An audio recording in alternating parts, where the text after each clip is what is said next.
José Aldo Pinheiro.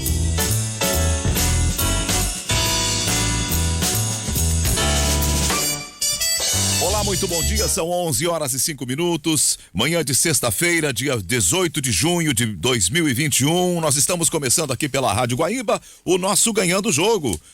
A hora certa do Ganhando o Jogo é para Carrefour, todos merecem o melhor. Time reunido e eu anuncio o Gutierre, o Cristiano Oliveira, o Cristiano Silva, o Orestes de Andrade e o Carlos Guimarães para o debate desta sexta-feira. Mas antes de começar o debate propriamente, eu quero dar um recado da Panambra.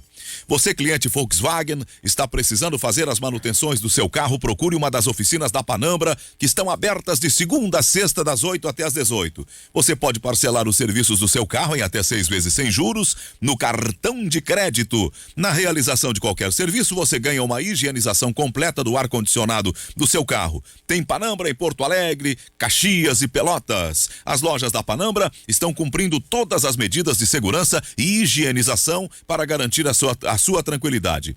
Agende o serviço do seu Volkswagen através do site www.panambra.com.br ou pelo WhatsApp 984448820, 984448820 e faça o seu agendamento. Bem, ontem foi a vez no dia anterior foi a vez do Inter, um tropeço triste, e ontem foi a vez do Grêmio, um mini fiasco, perdendo para o Sport do Recife lá, na estreia do Douglas Costa. Então vamos ao debate. O jogo proporciona que se impõe que a gente comece por ele. Guimarães. Pois é, bom dia. Eu pensei que tu ia abrir com o Gutierre. Podemos abrir com o Guti, afinal foi ele o comentarista. Foi ele comentarista. Essa questão de hierarquia e abertura sempre com Guimarães Oliveira está me deixando enciumado. Eu acho que o comandante poderia variar um pouquinho. A não ser que seja uma determinação do coordenador. Olha, tem que abrir com o Oliveira, com Guimarães. Na verdade, o Zé não lembrou. Guti, obrigado. Esse envenenoso dessa coisa grande aí já tá querendo criar caso onde não existe caso. Eu acho sempre legal abrir quando tem jogo na noite anterior com o comentarista do jogo no dia seguinte. E o pior é que então, assim, eu ouvi, eu dei uma vacilada. A abertura hoje... Eu sei que tu vacilou. Eu percebi na hora que tu vacilou. Então, acho que hoje quem tem o privilégio da abertura é você, Gutierre. Vai fundo, Guti. Bom dia a todos aí. Não tem problema. O jogo se impõe, todo mundo viu mais ou menos a mesma coisa. E acho até que o Thiago Nunes, que talvez, por uma questão do cargo dele, vá dizer ou fez parecer que não tivesse visto o mesmo jogo, mas convenhamos, né? O Grêmio, mais do que a tabela, mais do que os três jogos com derrota no Campeonato Brasileiro, o desempenho está bem baixo. E assim, o desempenho contra o Atlético Paranaense foi mais ou menos no primeiro tempo, foi ruim no segundo, e o desempenho de ontem foi muito ruim. Algumas questões táticas, e a gente pode abordar elas durante o jogo, mas mais do que isso, a gente viu que tem uma situação envolvendo o Grêmio, que são das escolhas. Antes mesmo até das questões táticas, as escolhas de nome e as trocas, o que tem feito o Thiago Nunes durante os jogos. Temos bastante tempo para debater, mas ficou evidente que o Thiago Nunes tem feito escolhas por nomes mais experientes, e durante o jogo, que elas não tenham dado certo, ok, não tem problema. O Grêmio ontem com uma média de 30 anos de idade em campo, sendo que faz uma propaganda, e eu concordo com ela, de que é um time que tem uma base exemplar, e eu acho que é justamente essa a nossa crítica. Tendo essa base exemplar, não utilizá-la é quase um crime. O Thiago Nunes, ontem ele errou antes do jogo na escalação, ele errou durante o jogo, nas escolhas para colocar em campo, e eu não estou falando, claro, do Douglas Costa, que fez sua estreia, até que entrou bem, e nem do Bobson, que entrou bem. Mas, de novo, Ricardinho e Diego Souza. Ou não coloca o Ricardinho junto do Diego Souza, ou coloca no lugar do Diego Souza. A insistência por permanecer com o Jonathan Robert. Ontem ele tirou o Ferreira para deixar o Jonathan Robert em campo. Então, ele foi mal antes, durante o jogo com as escolhas que fez e depois do jogo com uma desastrosa entrevista coletiva. Falou em gerar instabilidade no grupo por mudar a equipe. Ora, meus amigos, ninguém tá falando em mudar os 11. Não, ninguém tá falando nisso. E olha que eu nem citei o Paulo Vitor, que eu sei que vai ser assunto de cada um de vocês. Mas manter algumas escolhas, e a gente pode aqui citar 3, vamos lá, fica em 3. Luiz Fernando, Paulo Vitor, segue o Bruno Cortez, e agora eu vou irritar alguns dos gremistas e talvez até alguns dos colegas que tem como certeza absoluta que não dá mais com o Jean-Pierre. Bom, se não dá mais com o Jean-Pierre, vai ao mercado ou coloca Darlan e Matheus Henrique. Não a insistência com o Jonathan Roberts. São muitas coisas pra gente falar, mas a principal delas é que o Thiago Nunes está se perdendo no antes, no durante e no depois do jogo. Eu ontem durante o jogo, Zé, e acho que todos nós, eu recebia e começou a pipocar ali as minhas redes sociais com vários gremistas se manifestando, horrorizados com aquilo que estava acontecendo ontem em Recife, e esses gremistas tinham razão. Os gremistas têm razão, né, com essa surpresa, né, com esse absurdo que vem acontecendo no Grêmio nos últimos tempos. Eu quero só partir para um outro lado nessa largada de programa, e eu quero parabenizar o Thiago Nunes. Vou fazer o mesmo que eu fiz no Agora de Manhã, no rádio, o ouvinte se renova, diria o ditado que nós ouvimos 300 vezes. Quero parabenizar o Thiago Nunes. Aplaudir o Thiago Nunes, porque, olha, perder pro Sport não é qualquer um que consegue. É difícil perder pro Sport. O Inter tentou perder pro Sport, fez tudo errado e não conseguiu. O Inter tentou perder pro Sport, abriu 2-0, entregou tudo que é bola possível pro Sport. O Inter se esforçou, cara. Os jogadores saíram suados e o Inter não conseguiu perder pro Sport. O Grêmio conseguiu. E conseguiu graças, digamos assim, a um esforço estrondoso do seu treinador. O Thiago Nunes para a ponta direita, ele podia escalar o Léo Chu, ele podia escalar o Léo Pereira, ele podia escalar o Jonathan Robert, que é um cara da ponta, e colocar outro jogador no meio. Não, ele vai no Luiz Fernando. Eu não sei como é que o Tite... O que faz o Tite na seleção brasileira? Como é que o Tite não olha essa maravilha do Luiz Fernando, que é colocado para ser titular por todos os técnicos que passam pelo Grêmio? Alguma coisa tem esse rapaz. O Paulo Vitor no gol foi colocado pelo Thiago Nunes. Foi resgatado. Porque o empresário do Vitor Bob, sem a renovação, informação trazida aqui pela Guaíba, não interessa, tá errado. Tá errado. O Paulo Vitor tomou um gol ontem que era um gol absolutamente defensável. Mas desviou, o Thiago Nunes disse na coletiva, né? Desviou na barreira. Desviou pra dentro. Desviou pra perto dele, não pra longe. Se a bola bate na barreira e tira do alcance do goleiro, aí é uma coisa, é um desvio. A bola desviou na barreira e foi pro meio, não foi pro lado. Desviou em cima dele e ele deixou passar. Mas tudo bem, é só mais uma falha na carreira do Paulo Vitor no Grêmio. Uma falha mais, uma menos, imagina só. Né? Quem é que vai se importar com isso? Fernando Henrique e Guilherme Guedes rebaixados ao time de transição. Ontem, mais uma vez, o Grêmio pegou um adversário com linha de 5, porque agora virou moda se defender em linha de 5 contra o Grêmio. O técnico do Grêmio não sabe identificar isso, faz as mesmas alterações. Ontem repetiu o mesmo erro de colocar Ricardinho e tentar afunilar a linha ao invés de abrir. O Gutierrez falou sobre isso no jogo. Então, assim, eu quero parabenizar o Thiago Nunes, porque para perder pro Sport é difícil, cara. Não é qualquer um. E ele conseguiu. Botou o Luiz Fernando, botou o Paulo Vitor, fez as mesmas trocas que tinha feito contra o Atlético Paranaense. E o Paulo Vitor, deixou no banco de reserva do Chapecó, que jogou e não comprometeu. E o Adriel, que só é goleiro da seleção brasileira. Não é na seleção do Camboja que ele joga. Não é na seleção da Copa Paquetá que ele joga. Não é na seleção das Ilhas Faroe que ele joga. Não, ele joga na seleção brasileira sub-20. Mas não serve, quem serve é o Paulo Vitor. Então, parabéns ao Thiago Nunes, não é fácil perder pro Sport. Ele conseguiu um grande feito ontem. Tem time que o Inter se esforçou para perder pro Sport e não conseguiu. O Grêmio conseguiu. Parabéns, Thiago Nunes. Vamos mais. Silva. Olha, Zé, a verdade é o seguinte. é preciso, nesse momento, ter uma direção de pulso firme, que encoste no treinador, explique algumas situações. Mas aí eu volto no tempo e lembro de uma declaração do vice de futebol Marcos Hermann, a quem eu tenho um profundo carinho e admiração, e acho que está credenciado a ser, quem sabe, um futuro presidente do Grêmio.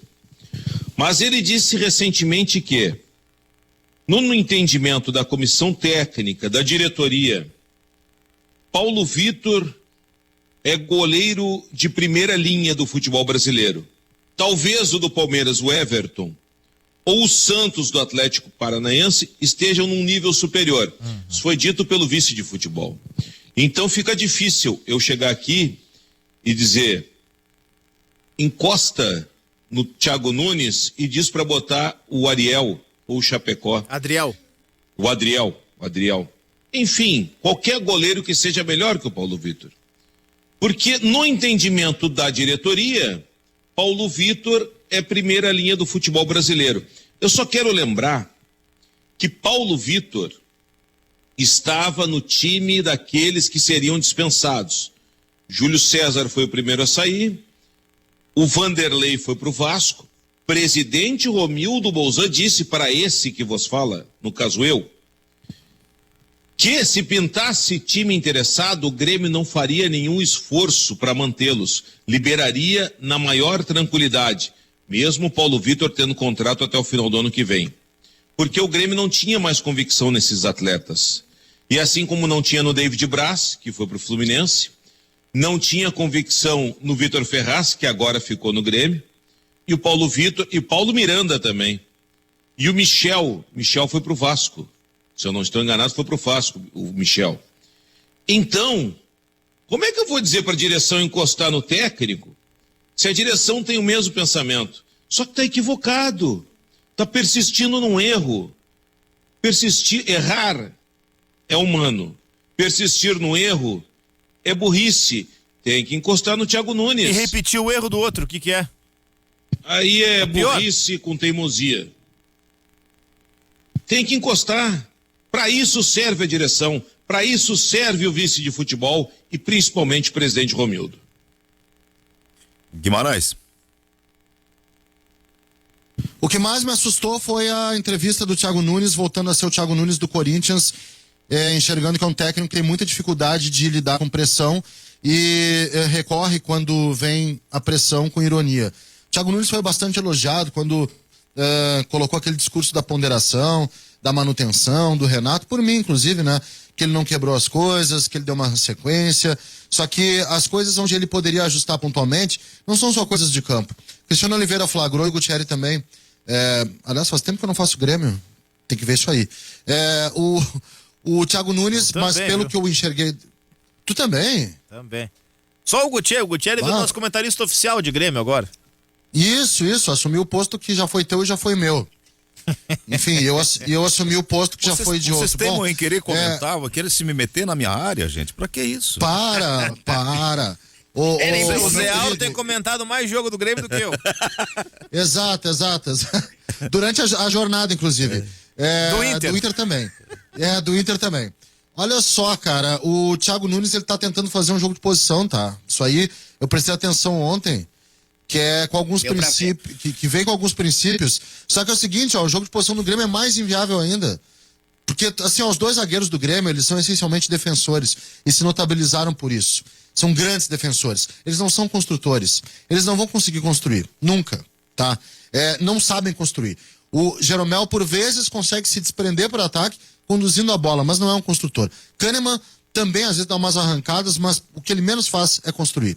Os laterais do Grêmio, principalmente pela esquerda, eles não vão saber fazer, porque um é um lateral de ultrapassagem e marcação, e o outro é um lateral que também conduz a bola. Se a gente fala sobre características, em cima do laço, tentar fazer isso com o time do Grêmio, é pior ainda. O time do Grêmio teria um jogador para um jogo de posição, que seria o Matheus Henrique e talvez o Jean-Pierre, que não é nem utilizado. E aí um outro erro, porque o Jean-Pierre tem, tecnicamente, assim, infinitamente mais qualidade, visível inclusive, do que o Jonathan Robert. E aí na frente fazer jogo de posição com jogadores que tem justamente não o movimento de atacar espaço para se livrar, mas o movimento de receber a bola para liberar espaço no 1 contra 1. Então o Grêmio não tem como fazer isso, o Thiago Nunes está querendo fazer isso em cima do laço. Não é esse o ajuste pontual. O ajuste pontual poderia ser, por exemplo, nas escolhas. E as escolhas esbarram naquilo que o Renato fez. E o Thiago Nunes de volta ao Thiago Nunes do Corinthians, pressionado, debochado, tá? Debochado, pressionado. E o negócio é o seguinte, ó, cara, ele não, se ele for por esse lado, ele vai se dar mal, viu? Vai se dar mal na própria carreira. Por mais que ele diga que tem 20 anos de futebol, tem muita gente também que tem esse tempo aí de imprensa, e os outros não são bobos. Por favor, o Paulo Vitor falha no gol. O Paulo Vitor parece jogador de linha de pelada que foi pro gol naquele rodízio, sabe? Quem tomar, sai. Rodízio, não tem goleiro, vai o cara da linha.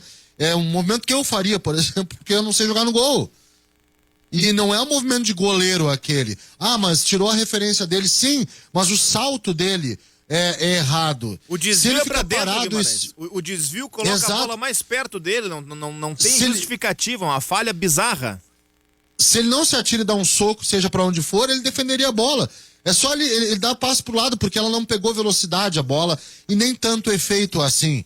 Ela tem uma mudança de trajetória. Né? É isso. Ela tem uma trajetória. Aí é o jogo de posição, Guti. Né? Olha aí. Ela tem uma trajetória previsível, aquela cobrança de falta do Sander. Uma trajetória previsível até. Então, olha, muito cuidado com relação ao que está acontecendo, porque são as mesmas escolhas, algumas hierarquias que o Thiago Nunes parece preocupar muito mais com gestão de grupo do que com rendimento de time. Eu acho gestão de grupo importante, mas eu acho que algumas coisas, elas são preponderantes. Como, por exemplo, escalar jogadores tecnicamente superiores.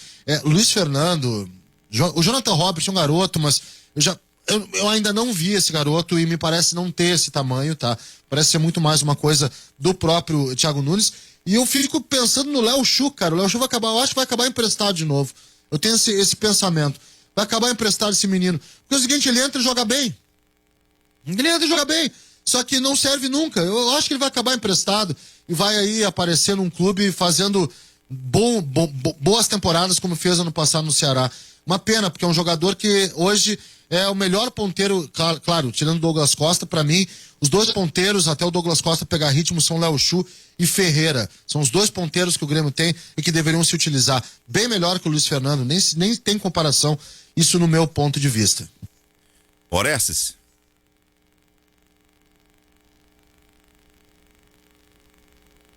Não tá, Orestes? Bem. Não, tá, agora sim, abriu o microfone. Aí, gente. Bom, enfim. Tava aberto, mas não tá saindo, eu acho, o som dele. Nós temos uma realidade que agora coloca juntos, como uma junta de boi no ajojo, lado a lado, Grêmio e Internacional, vivendo um momento de crise, que é crise técnica, que é crise de comando de vestiário, que é crise de comando de treinador, que é crise de identidade como conceito de jogo, enfim.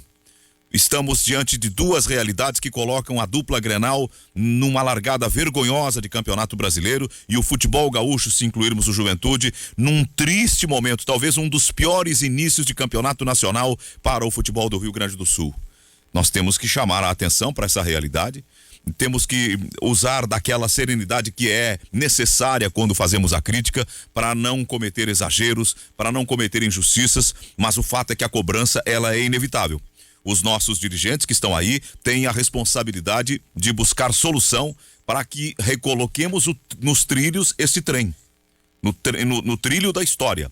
O futebol gaúcho não é para estar segurando lanterna de campeonato do modo como nós estamos. Não é para estar em 3 rodadas praticamente sem resultados e sem pontos. Lembra que ontem eu fiz o levantamento, dá para atualizar, não tem problema. Futebol gaúcho até agora no Campeonato Brasileiro tem 1 vitória, foi do Inter contra o Bahia, 3 empates e 7 derrotas. Jogamos 11 vezes, perdemos 7. Eu entendo, tu estendeu, tu generalizou pro futebol gaúcho como um todo. Eu quero voltar a focar no Grêmio, porque isso que tu falas vai de encontro, colide, portanto, com o que disse o Cristiano Silva, e nesse caso eu tô mais inclinado pro lado do Silva. Do que adianta o dirigente do Grêmio entrar no vestiário se a opinião do dirigente do Grêmio é que Paulo Vitor, por exemplo, é um goleiro top no futebol brasileiro?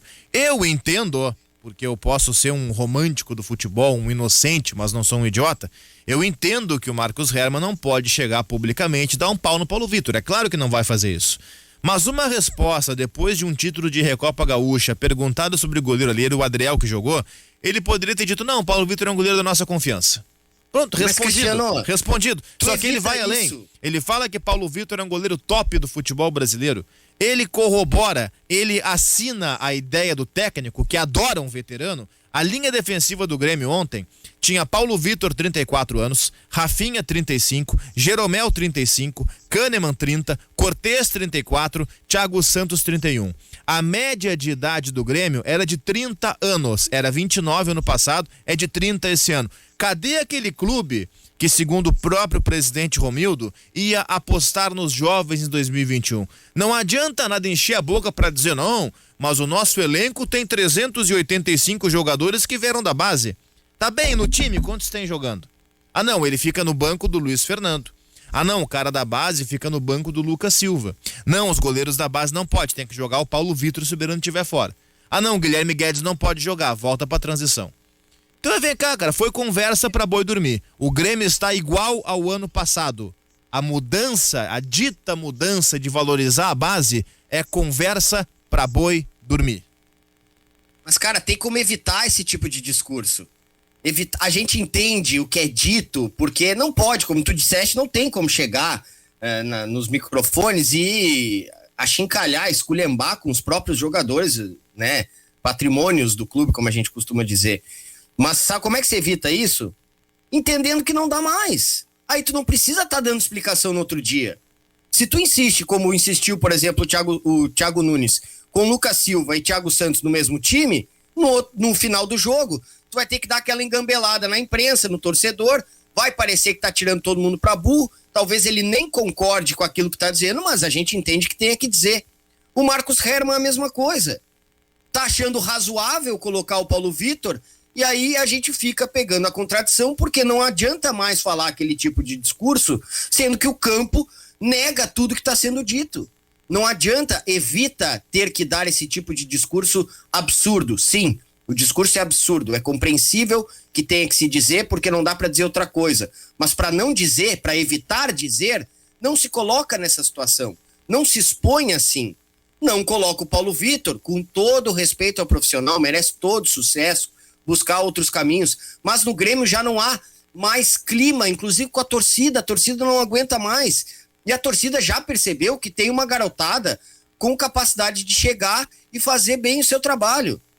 Insistir com o Luiz Fernando, independente de Douglas Costa, e a gente falou antes do jogo, a gente falava, e aí insiste.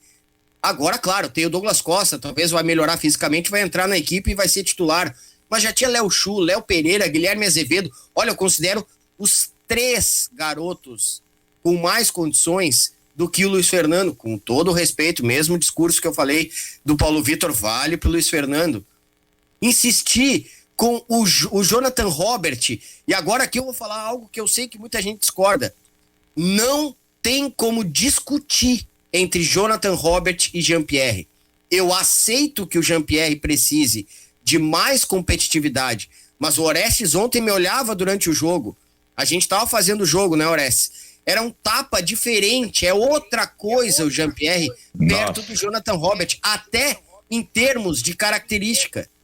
Do que o jogo precisava, tu ter o Jonathan Robert insistindo no combate, insistindo no 1 contra 1, insistindo naquela infiltração, num paredão com 8, 7 jogadores pernambucanos, não dava certo. O Jean-Pierre mais de trás estava encontrando soluções. Aí já estava chovendo, já eram 36 minutos da segunda etapa e o Grêmio precisando perder, o Sport mais fechado ainda. Aí é fácil criticar o Jean-Pierre. Ah, mas tem jogos que ele foi mal. Sim, isso que o Jonathan Robert tem indo mal. Eu prefiro ficar com o que o Jean-Pierre já me provou que é capaz de dar, ainda que não sempre, do que o Jonathan Robert está mostrando sempre. Mas quantos jogos tem... Olha aqui, Jonathan Robert. Bom dia para vocês. O Jean-Pierre tem pouquíssimos, Cristiano. Isso é outro problema. Não. Bom dia, Orestes. Só o detalhe. Bom dia. O Jean-Pierre tem muitos jogos. O Jonathan Robert voltou esse ano. E ele teve bons Mesmo momentos. Assim, então que ele jogue pelo lado, não onde ele tá jogando, onde ele tá sendo colocado. E ontem, vai colocar o Ricardinho, quer colocar o Ricardinho? Não, tira o Ferreira. Tirou o Ferreira para deixar o Jonathan Robert pelo lado. As escolhas são ruins e a gente acaba tendo aqui que criticar individualmente cada um dos atletas. Se não quer o Jean-Pierre, então coloca, e já foi testado. O jogo já falou pro Thiago Nunes. Coloca então Darlan, Matheus Henrique com o Thiago Santos atrás deles. Ou o Bobson, que entrou bem ontem. Faz um trio com esses garotos. Mas ele disse que causa instabilidade no elenco. A instabilidade está toda em cima dele agora. Agora é o seguinte, eu concordo, eu até conversava com o Gutierrez durante o jogo, analisava, no momento em que o Jean-Pierre entrou no jogo, mudou o time do Grêmio, cara. Ele não errou um passe, ele organizou aquele lado do Grêmio, antes da entrada do Jean-Pierre, estava atrapalhando o jogo, o trabalho do Ferreira. O Ferreira está perdido porque não se encontra, não há uma maneira de jogar do que o Grêmio estava jogando ontem. Orestes, eu fui pro posicionamento médio ontem. O Ferreira jogou de meia, o Ferreira estava encostado nos meias. O Ferreira não conseguia encontrar exatamente isso aí, exatamente. E outra coisa, no momento em que o treinador diz que o goleiro não falhou e que o mundo todo viu que o goleiro falhou, aí eu sei que ele quer valorizar o atleta dele, né? Sem dúvida nenhuma. Mas que o cara falhou clamorosamente, né? Eu até não disse muita coisa, porque vou dizer uma coisa com sinceridade, fiquei com dó do Paulo Vitor ontem, vou te dizer. Mas olha só, tem que ficar com dó do torcedor do Grêmio, tá? E pra deixar uma coisa muito clara, o Paulo Vitor não tem culpa nenhuma, tá? O Paulo Vitor, ele não é aquele jogador que é vagabundo, que fica em campo displicente, ele não é isso. O Paulo Vitor é um profissional dedicado, é um profissional que se cuida fisicamente, no peso. Nunca teve notícia de Paulo Vitor baladeiro, Paulo Vitor chegando atrasado em treino, Paulo Vitor brigando, nunca teve isso. Paulo Vitor é um profissional exemplar.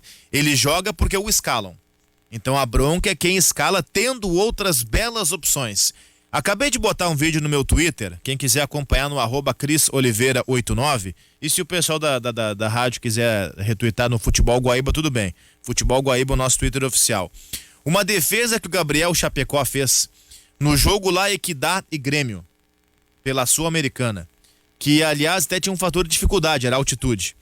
Uma defesa e uma falta rigorosamente igual ao que o Paulo Vitor tomou ontem. Uma cobrança fraca por cima da barreira, tem um desvio curto para dentro e o Chapecó dá um tapa para a linha de fundo, não se complica, escanteio.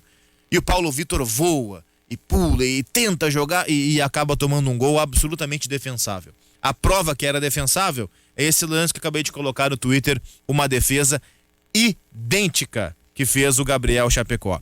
E se o Jean-Pierre entrou bem ontem, como disse o Gutierrez, é mais uns 3 jogos fora para ele então.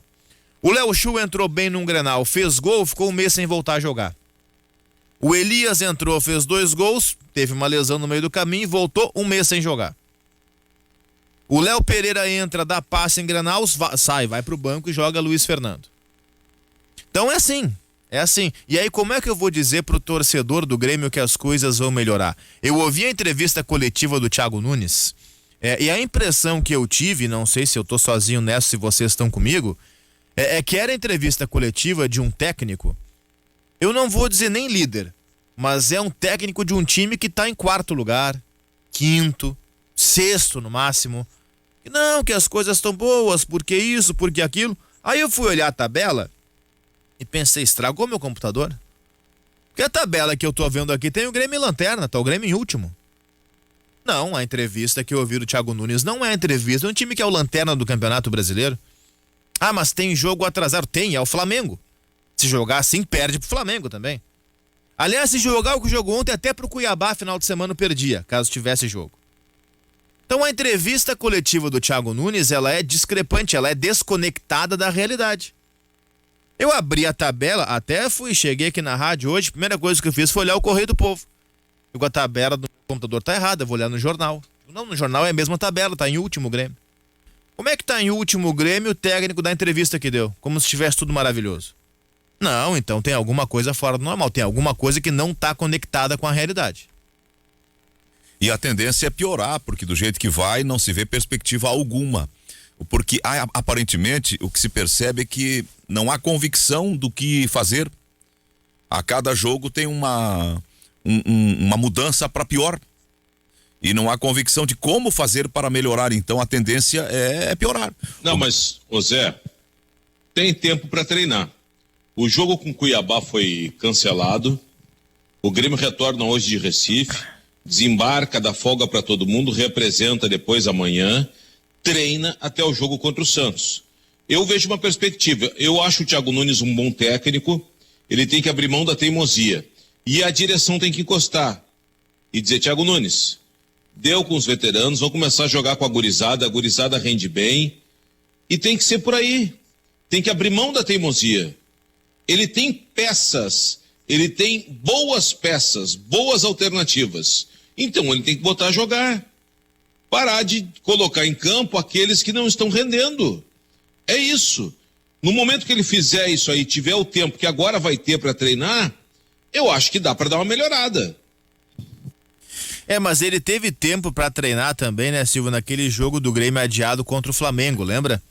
O Grêmio teve um jogo na segunda rodada adiado contra o Flamengo, e aí foi o time de transição que entrou em campo lá, reforçado com 2 ou 3.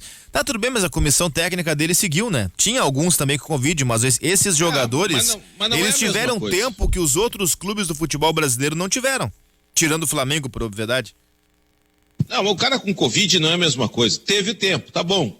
Mas agora tá ali toda a comissão técnica, os jogadores, menos o Breno, eles têm que tempo para treinar. O teu raciocínio está correto, Cristiano, mas eu queria te convidar para fazer uma reflexão dentro do raciocínio. O que vai entrar? O que vai mudar? Vai continuar com o goleiro? Não, aquilo que eu disse, a direção tem que encostar e conversar, numa conversa franca, direta. Olha, Thiago, nós estamos vendo aqui, Paulo Vitor não está dando. Vamos botar o Breno não, vamos botar o Gabriel Chapecó, o Adriel, o Fernando não está dando. Quem sabe Léo Chu de novo. Cortez.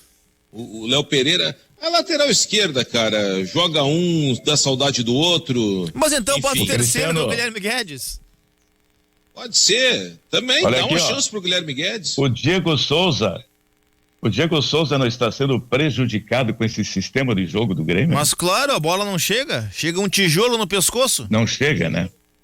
E outra, os adversários já perceberam, né? Povoou ali a linha defensiva, o Grêmio não chega, não chega de jeito nenhum. Deu, já era. Não tem o que fazer. O Sport. E assim, é uma linha de 5. Foi igual, Cristiano. E assim, é uma linha de 5 que tu espeta os laterais quando tem a bola.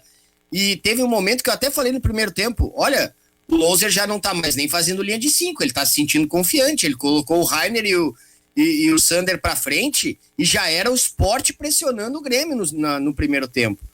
Então, não consegue ofensivamente e tá ficando frágil defensivamente.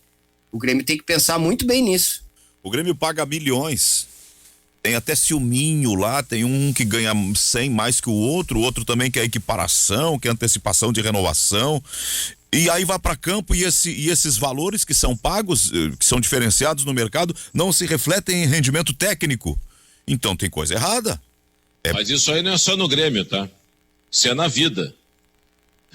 Dá uma circulada aí, abre a porta do estúdio, dá uma circulada, tem isso aí também. Eu tô falando na questão do problema em si que o Grêmio enfrenta. Parece que há uma preocupação dos jogadores consigo e não com a instituição. Há uma preocupação acima do rendimento do time com um aproveitamento pessoal. Eu não vejo isso, eu vejo diferente. Eu vejo os jogadores tentando fazer o negócio funcionar e não funciona. Sabe por que eu não vou entrar nessa? E posso estar errado, não tem problema. Porque eu acho o grupo do Grêmio muito bom. Muito bom. Pode me chamar de louco, pode me chamar de idiota, pode me chamar de imbecil, de burro, do que quiser. Ah, mas o Grêmio é o lanterna. Não tem problema. Não, mas o grupo é bom. Eu acho o grupo do Grêmio, muito bom. O grupo do Grêmio é muito bom. O meio-campo do Grêmio tem volante que desarma, que é o Thiago Santos. Tem volante que joga curto, que é o Matheus Henrique. Tem meia que sabe pifar, que é o Jean-Pierre. Tem meia dinâmico, que é o Darlan. Tem ponta velocista, que é o Léo Chu. Tem ponta driblador, que é o Ferreira. Tem centroavante forte, que é o Diego Souza. Tem centroavante oportunista, que é o Ricardinho. Tem 2 zagueiros de seleção, mesmo já mais velhos, Jeromel e Kahneman. Tem lateral com potencial de seleção brasileira, que é Wanderson. Tem lateral que foi de seleção brasileira, que é Rafinha. O grupo do Grêmio é muito... Douglas Costa, não vou nem falar, estreou ontem, tudo bem. O grupo do Grêmio, ele é muito bom. Muito bom. Mas pratica um futebol previsível. Grêmio, eu concordo absolutamente contigo. Onde é que está? Logo, onde está o problema? Na Casa Mata. E aí tem surgindo da base do Grêmio jogadores com imenso potencial, como Fernando Henrique, que eu já falei várias vezes, vou repetir, é o volante mais promissor da base do Grêmio desde o Arthur.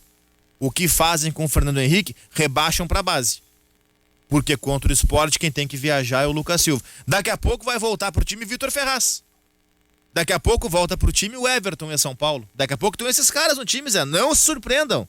Daqui a pouco esses caras voltam pro time. Ah, mas eles estão na lista de jogadores que vão embora. O Paulo Vitor tava também. Essa lista mudou. E aí, pô? E aí? Essa lista mudou. Paulo Miranda tá sendo relacionado. Até capitão foi esses dias, Paulo Miranda? O Vitor Ferraz também. Eu estava com o Cristiano Silva ali na redação ontem à tarde, e o Cristiano estava parado, plantado, olhando televisão. Eu me escorei ali, fiquei falando umas bobagens com ele, brincando, coisa de colega e olhando o jogo. Tava no finalzinho do confronto da seleção da Dinamarca, que perdia o jogo para a Bélgica por 2-1. Em 5, 6 minutos, no máximo 10 que eu olhei ali, foram criadas, construídas umas 6, 7 ou mais situações de gol. E pressão, e jogadas, penetrações, definições, defesas de gol. Aí tu vai... Aí deixa eu te dizer. Time treinado, time organizado, preparado. Como é que os nossos não conseguem acompanhando isso? Vamos lá, bom debate. Estou acompanhando a Euro, tá? E tudo que é jogo, pelo menos, mesmo quando... O jogo mais complicado para eu acompanhar é da 1 da tarde, mesmo assim eu dou uma olhadinha, ou olho depois, tá? Tô bem atento à Euro. Muito mais do que a Copa América. A Copa América, eu confesso, tô meio de passagem, assim. Mas tô vendo muito da Euro. E eu vi Holanda e Áustria, eu vi Dinamarca e Bélgica, tá? E tem uma coisa que até comentava ontem com algumas pessoas, tá? Comentei com o Pfeiffer hoje até, que o Pfeiffer também tá vendo bem a Euro, eu acho que o Pfeiffer não escuta, que mesmo os times que não têm qualidade técnica, eles são organizados. Não tem essa comparação. A tua pergunta, como é que os times daqui não conseguem fazer? Eu acho que tem vários pontos. E um deles é uma coisa que está escancarada no nosso futebol. E a gente está buscando estrangeiro também porque isso está escancarado. A gente está numa crise violentíssima de treinadores. Vamos falar a real, a gente está numa crise violentíssima de treinadores. Vamos pegar o Thiago Nunes. O Thiago Nunes foi quase que uma escolha indiscutível do Grêmio. A nossa crise é de identidade, Guimarães. Também, esse é o primeiro ponto, muito bem apontado. É uma crise de identidade que passa para a crise de treinadores, e os treinadores jovens, eles não estão conseguindo entender que tem que ter uma lida com o humano. Não adianta, temos treinadores talentosos e treinadores que têm ideias. Ideia morre. Ideia não é nada se ela não for praticada. Eu tenho 300 mil ideias e algumas eu não vou praticar porque os contextos, eles dissolvem as ideias. Nós temos uma crise de treinadores, gente. Vamos admitir isso. Nós não temos bons treinadores no futebol brasileiro. Faz tempo. A gente tem que admitir isso, olhar a real, Gutierre. Eu vejo o time como Macedônia do Norte, cara. Exato. Macedônia do Norte, o time organizado. Ontem eu falei, então, não vai dar tempo da gente discutir, a gente ficou falando do Inter, mas o Atlético, que é um dos melhores grupos do Brasil, um futebol pobre, um futebol pragmático. Isso, pobre. Tudo bem, contra o Cuca tá fazendo a dele, o Cuca tem seus títulos, mas é um futebol pobre. Não tem tempo para treinar. Isso aí também tem que ser dito. Lá fora também não teve nessa temporada, Cristiano. Seleção tu não tem tempo, tu reúne sempre os jogadores. A seleção, vou dizer sobre a seleção brasileira, tá? A Macedônia do Norte tem tempo para treinar. Não, seleção não tem. Agora. Não tem. Macedônia do Norte não tem a pressão que tem as grandes seleções. Mas seleção é uma coisa... Mas as grandes seleções são bem treinadas. A seleção, tu pega os melhores. Tinha que ser assim, né? Às vezes não é. Então os melhores, os mais inteligentes, os bons... Tu às vezes não precisa nem muito tempo para treinar. Tá bem, faz um trabalho razão. de posicionamento. Então não vamos muito longe. A gente entende, mas tá na hora da gente debater isso, entendeu? Não vamos muito longe. Se tu pegar times, não precisamos se tu pegar times, do Norte, gente. O Grêmio tem o mesmo tempo de treinamento dos outros 19 times do Campeonato Brasileiro. E os outros 19 estão acima do Grêmio na tabela. O Grêmio é o último. Ok, isso é a tabela, mas eu também vejo, Orestes. Olha aqui. Vai. Não, é o seguinte, se não tem tempo para treinar, dou o exemplo do Grêmio. Como é que o treinador sabe que o Luiz Fernando tem que jogar todas? A premissa não é essa, eu acho, tá? Eu acho que a premissa não é essa, tá? O tempo para treinar a seleção nunca tem. Mas mesmo o Luiz Fernando, melhor trabalhado, vai render mais, Carlos. Eu concordo contigo, eu acho que o debate é mais amplo que isso. No período de pandemia, por que vocês acham que o Sporting, o Lille... o Sporting, o Lille e a Inter de Milão conseguiram títulos, superando o Juventus, e o Atlético de Madrid, superando o Juventus, Barcelona, Real Madrid e Paris Saint-Germain e Benfica Porto, que são times mais poderosos em termos de investimento. Sabe por que essas equipes foram campeãs na temporada com o mesmo tempo para treinar? Porque ali houve organização. O Sporting é um time super bem treinado por um cara chamado Rubem Amorim. A Inter de Milão, temporada curta, porque ele é um cara de temporada curta, mas foi super bem treinado pelo Antônio Conte. Os times, eles estão sendo bem treinados com o mesmo tempo, e na Europa esse ano não teve tempo também para treinar. É a mesma coisa que no futebol brasileiro, a carga de calendário ela foi a mesma, não teve período de férias, esse tempo para treinar. E vou dar um exemplo, tá? A seleção brasileira sem tempo para treinar é um time super bem treinado. É um time super bem treinado. A gente pode contestar o que o Tite...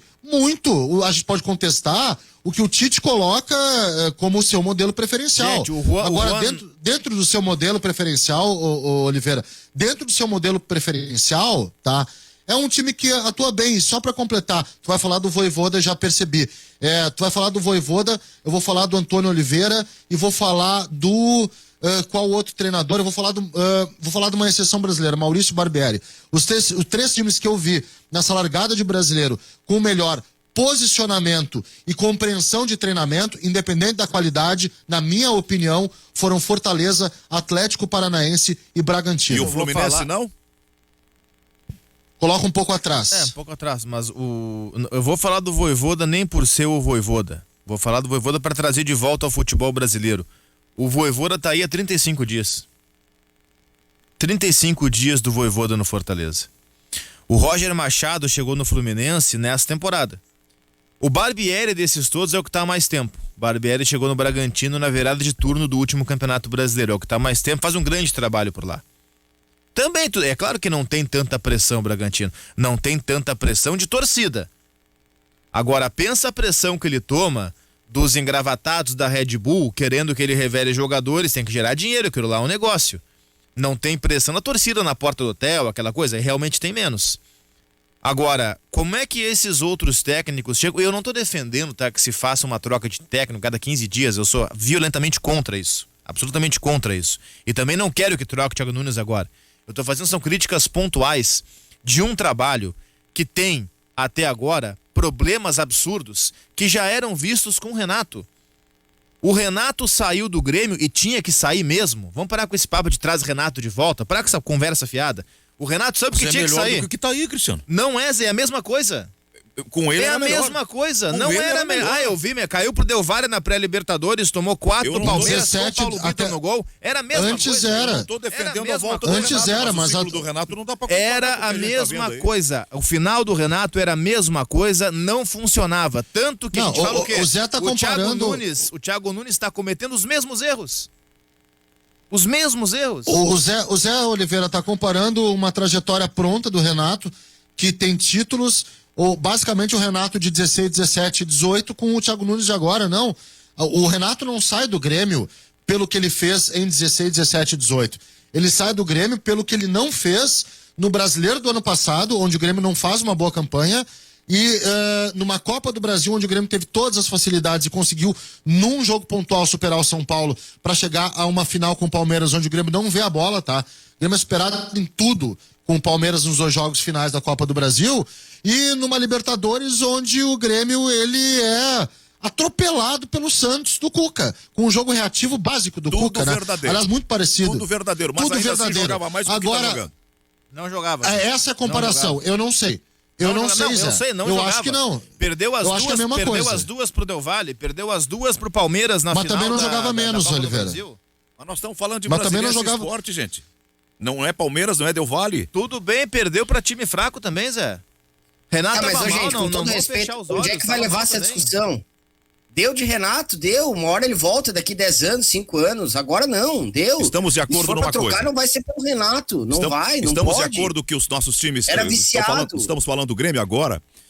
Jogam futebol pobre, não tem criatividade, não tem explosão, não tem intensidade, não tem compactação, não cria oportunidade de gol. Estamos de acordo com isso. Sim. Sim. E isso tem que ser resolvido. Sim. Ou com o Thiago Nunes, ou com outro treinador, ou com outra comissão técnica, ou com outra direção de futebol. O que não dá é pra ficar nesse atoleiro. Sim, mas é que tu não quer que o Thiago Nunes saia, né? Porque tu argumentava que faltava tempo ao Ramires. Não, eu não tô defendendo... Perdão, Cristiano, vai. Zeldo, antes de crucificar o Thiago Nunes, que é bom técnico, cara, dar tempo. Ninguém tá tendo tempo pra treinar. Ninguém está tendo tempo. Tem 19 times que estão na frente. Tá bom, o Grêmio tem 2 jogos a menos. Não teve tempo, calma. Vamos ver agora. Tem uma semana praticamente pela frente, faz uma diferença. O Atlético estava reclamando, o Atlético Mineiro, o Cuca reclamou. Rodrigo Caetano falou, olha, tem que jogar em Belém do Pará a Copa do Brasil, depois joga Libertadores, não conseguimos treinar. É difícil. Deixa o Thiago Nunes treinar. O que eu acho que tem que acontecer? Alguém tem que encostar e dizer assim, para de teimar com algumas alternativas. Sobre o Jean-Pierre, queria colocar aqui os números do Jean-Pierre. Das 31 partidas que o Grêmio jogou, o Jean-Pierre começou 4 como titular e entrou 2 como reserva. Aliás, esse é o Jonathan Robert. O Jean-Pierre jogou 14 das 31. Então jogou quase que 50%. O Jonathan Robert, sim, só jogou 6. Então, não vamos queimar o Jonathan Robert também. O Jean-Pierre, eu estou falando dessa temporada. As temporadas anteriores, ele também não foi bem. Em momentos decisivos, ele afundou. E eu defendia o Jean-Pierre. Eu já larguei de mão. Agora eu acho que também não podemos queimar o Jonathan Robert. Tem que tirar o Jonathan Robert e botar o Jean-Pierre. Não dá pra queimar, só que tem que conhecer o jogador e saber, Guti, que ele é o jogador de ponta. O Jonathan Robert de 10, ele é uma invenção. Isso. O Jonathan Robert é jogador de ponta. Robert é do lado. O Grêmio emprestou o Jonathan Robert pro Famalicão de Portugal e eu me dei o trabalho de parar e de ver todos os mapas dele na temporada do Campeonato Português. Ponta esquerda. Meia esquerda. Não, Jonathan Robert na base do Grêmio, jogador de lado. Ele por dentro, pra ser o articulador, não dá, ele não tem nem capacidade, digamos assim, de compreensão do jogo pra isso. Não é a região dele do campo. E se não é o Jean-Pierre, então vai com o Darlan, que já deu certo, Darlan e Matheus Henrique. Olha, eu temo agora por qual será a escolha do Thiago Nunes com a ida do Matheus Henrique pra Tóquio. Lucas Silva. Ver o que ele vai fazer no lugar do Matheus Henrique. Tenha certeza. E tem um jogador, Silva. A gente já falou do Fernando Henrique, para ver como o grupo é bom e a gente precisa dar mais atenção para a base, porque o próprio Grêmio disse isso depois da final da Copa do Brasil, num discurso que se esperava anúncio de contratações ou troca de comando técnico, e o discurso só serviu para uma coisa coletiva, para dizer que vinha o Heverson Pimentel, ok, preparador físico foi trocado, beleza, e para dizer que daria uma ênfase à base. Não há ênfase na base nenhuma. O Vitor Bobsin, que era um cara que eu dizia que, olha, Vitor Bobsin ainda falta alguma coisa. Ele já deu uma adaptada, já evoluiu e já está se sentindo bem entre os profissionais. Entrou no intervalo ontem e entrou bem no lugar do Thiago Santos. Ele tem uma capacidade de distribuição. O Cristiano falou do Matheus Henrique, que joga mais próximo. O Vitor Bobsin é o cara que joga mais longe, toca mais, faz mais lançamentos e precisos, com clareza. Então não tem motivos para algumas situações retrocederem. Vamos lá, eu aceito que o Jean-Pierre não seja titular, ok, mas não o Jonathan Robert naquela posição. Então que seja o Darlan, que se teste o Pedro Lucas, que eu ainda acho que precisa evoluir, concordo, o próprio Pinares, que não é dali também, ou que se busque no mercado alguém para jogar por ali. Não o Jonathan Robert de meia. É isso. Gutierrez.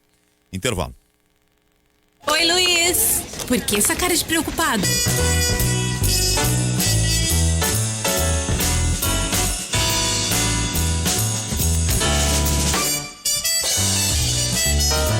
A meio-dia, 3 minutos, a hora certa é Carrefour, todos merecem o melhor. Nós estamos aqui com o Ganhando o Jogo pela Rádio Guaíba, retomando a segunda hora do programa. FTEC Centro Automotivo, revisão, geometria 3D, ar-condicionado, freios e suspensão. Promoção para os guaibeiros, 15% de desconto na mão de obra para pagamento à vista.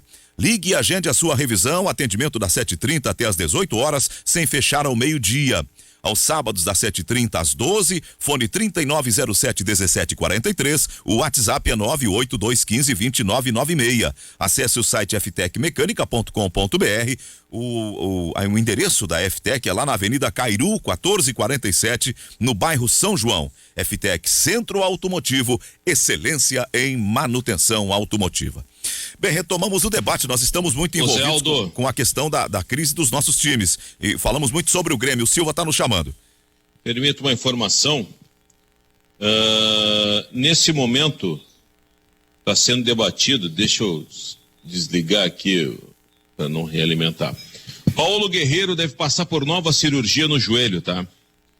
Essa informação, confirmei agora, está sendo debatido no departamento médico do Inter, junto com o jogador, uma nova intervenção cirúrgica. Veja bem, não foi ruptura de ligamento cruzado novamente.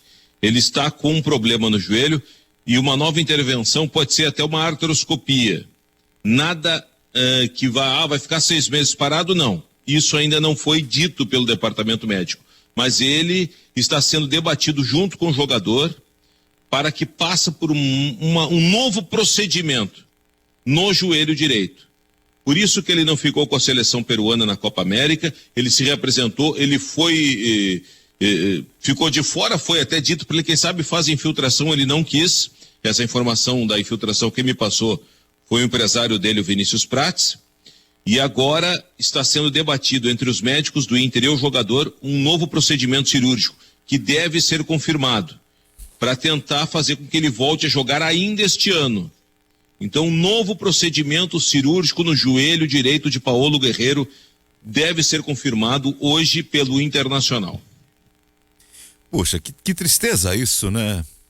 Eu falo assim de coração, falo de alma aberta. É o principal jogador do futebol peruano, é uma figura importante no contexto do grupo de jogadores do Inter. E é um ser humano. Que haja um problema e que tenha que se fazer um complemento ou uma nova cirurgia para uma correção, para uma reparação, é triste. O jogador perde muito tempo, ele já não é mais criança, ele tá com 36 já, né? 37, eu 37, acho, não. Ele é 84, se não me engano. Nós estamos no mês de 37. junho. Nós estamos no mês de junho. O Baresi fez na Copa dos Estados Unidos um procedimento bem simples. Ele ficou 8 ou 9 dias, né? Não, mas e a exceção da exceção da exceção da exceção, né? O geral, em regra, é que tá, como disse o Silva, não é uma questão de ficar 6 meses fora. Agora mas tem não que é levar também em uma semana. Não vai ser uma semana. E outra, 37 anos, ele faz aniversário 1º de janeiro. Então, 37 anos e meio tem o Guerreiro. Não é criança, são os últimos meses de contrato do Guerreiro com o Inter.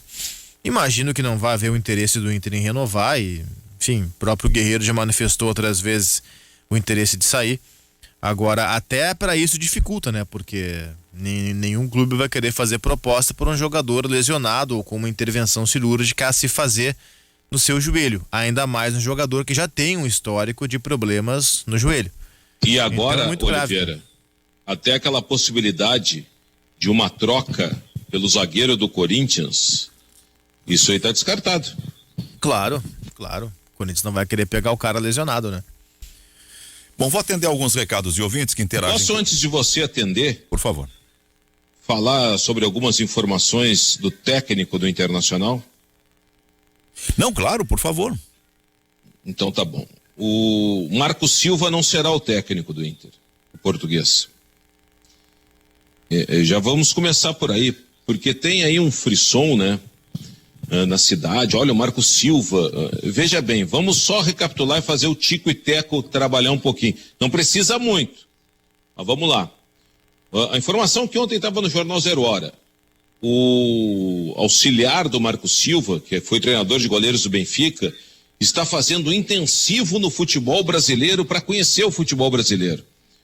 Então, se ele está fazendo intensivo para conhecer e repassar para o Marco Silva, é porque ele não conhece. Se ele não conhece, ele não precisa vir. Ele vai vir para cá com intensivo, para tomar pé da realidade. Não, preciso de 3 meses para vir aqui e colocar meu projeto e não sei o quê. Não vai dar, aí não vai conseguir salvar do rebaixamento. Marco Silva está fora. E o Inter segue na busca por um técnico que passe também uma segurança e uma tentativa mais próxima de uma estabilidade. Marco Silva, esse que está sendo citado aí, cotado, e enfim, o último trabalho dele foi em 2019. Eu não estou dizendo se ele é bom ou ruim, só estou dizendo que o último trabalho dele foi em 2019. Nós estamos no meio de 2021. O Inter precisa de um técnico que teve seu último trabalho em 2019? Acho que não, né? Já inventou e já errou com Miguel Ángel Ramírez. Então, Marco Silva, retire da lista. Retire da lista. O debate na busca de um novo técnico continua. Sim, Diego Aguirre segue sendo o ficha 1. Mas o Inter não quer errar. Pelo menos tentar minimizar ao máximo o erro. Por isso que tem uma reunião, sempre tem uma reunião dos dirigentes, os 5 do Conselho de Gestão, com mais o departamento de futebol, com mais alguns conselheiros, o pessoal do CAPA. É quase uma reunião do orçamento participativo. Lembra da época que tinha o orçamento participativo? Não sei se tem ainda, se a prefeitura mantém, mas é quase isso. Um consenso de 10 ou mais, você nunca vai conseguir. Sempre vai ter alguém com a ideia mágica. Então eu acho que o Inter está meio que errando nesse sentido. Tem que diminuir o número de pessoas para decidir quem é o técnico. Ah, mas vamos dividir responsabilidades. Não, responsabilidade está no Conselho de Gestão e Departamento de Futebol. Independente do Conselho de Gestão achar que 2 querem A e 3 querem B, no total de 5, é todo mundo, velho. Todo mundo, na campanha todo mundo abraçou a ideia. E tem que ter união para bater o martelo. Não tiver união para bater o martelo do Miguel Ramírez, não vai ter agora para o novo técnico? E a invenção, desta vez, não irá acontecer. Eu acho que mais esse final de semana, quem sabe no início da próxima semana, o Inter divulga o seu treinador. Não vai fugir de Diego Aguirre ou de um nome nesse sentido. Marco Silva está fora.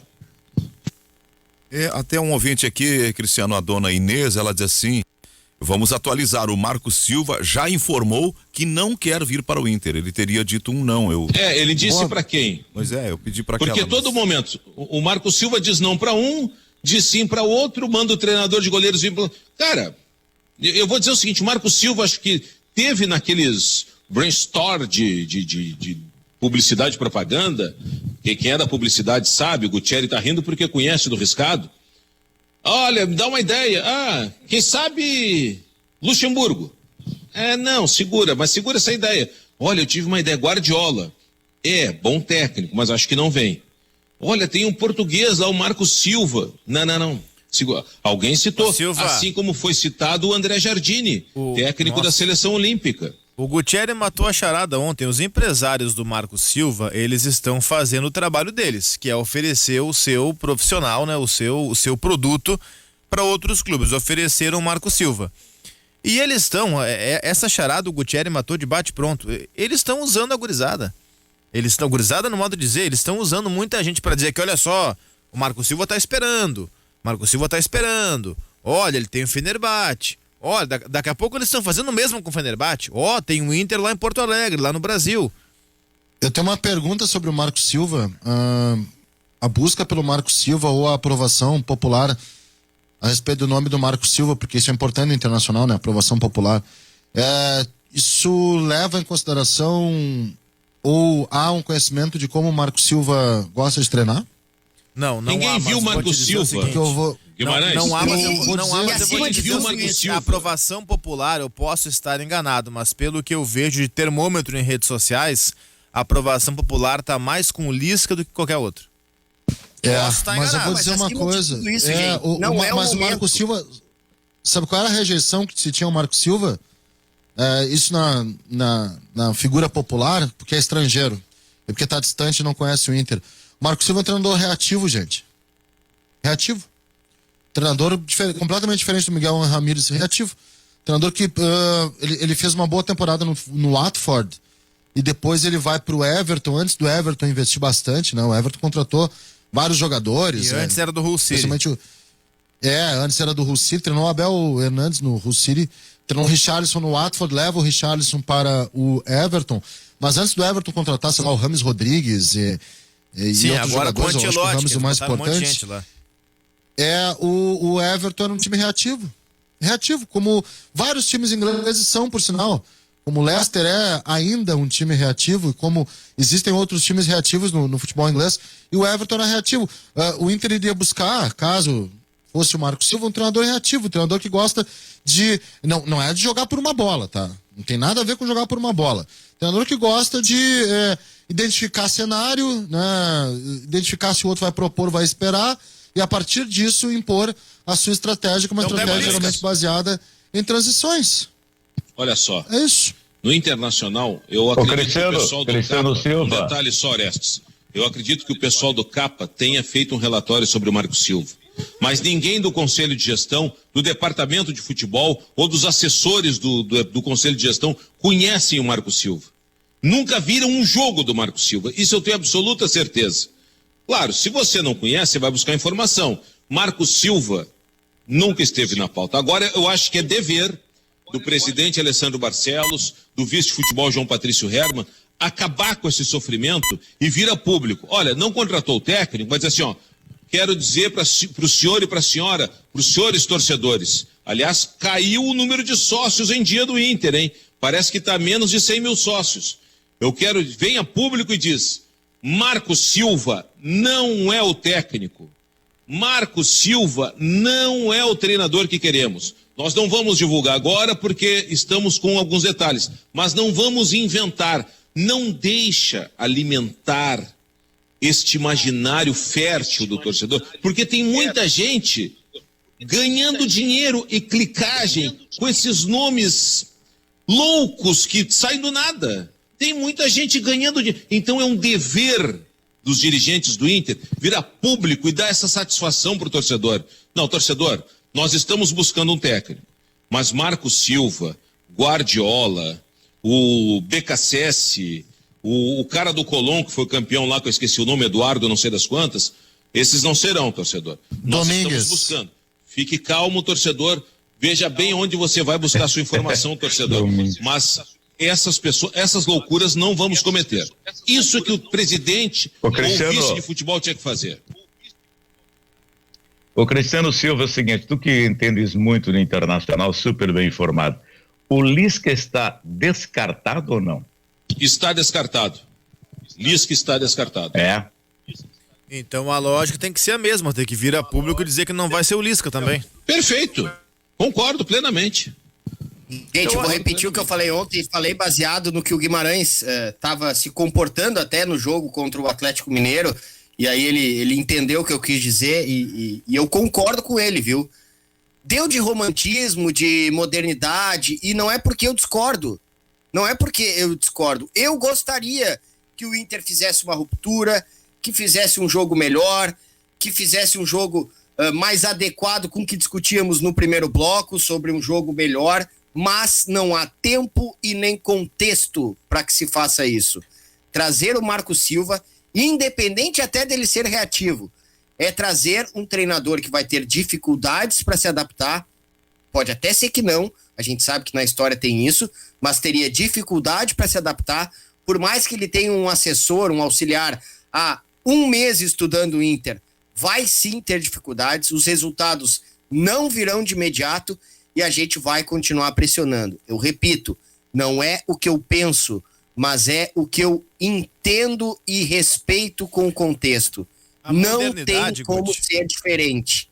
A modernidade, Guti, essa palavra que a gente fala às vezes de um modo geral. Tem que ter cuidado. Ela, exato, se a gente for especificar, ela é relativa.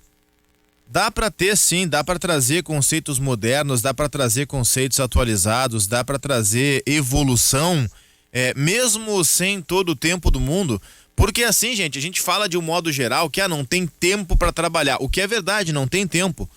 Só que a gente falando isso, dá a impressão que os adversários têm semana cheia e só a dupla Granal que não tem tempo. Não, o Grêmio ontem perdeu pro Sport, o Sport também não tem tempo para treinar. O Inter perdeu pro Atlético Mineiro, o Atlético também não tem tempo de treinar.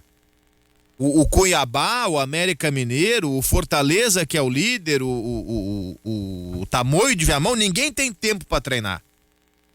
Então, assim, todo mundo tem as mesmas dificuldades. O tempo que falta pro Grêmio e pro Inter é o tempo que falta pro Juventude, pro Palmeiras e pro Flamengo também, e pro América e pro Atlético Paranaense. Ninguém tem tempo para treinar. Então, como é que mesmo sem tempo alguns conseguem mais desempenho? Nem estou falando de resultado, estou falando de desempenho. Como é que mesmo sem tempo alguns conseguem mais desempenho que outros com peças piores? Vídeo Fortaleza líder do Campeonato Brasileiro. É porque tem alguém fazendo o trabalho melhor do que o outro. E isso é da vida. Nós não somos um monte de robôs em que todo mundo faz do mesmo jeito. É a vida. É o contexto, é um encaixe, daqui a pouco buscou um técnico que encaixa com o perfil. É possível exigir modernidade, exigir melhor desempenho, mesmo sem o tempo adequado. Se tem times fazendo isso, por que os nossos aqui não conseguem fazer?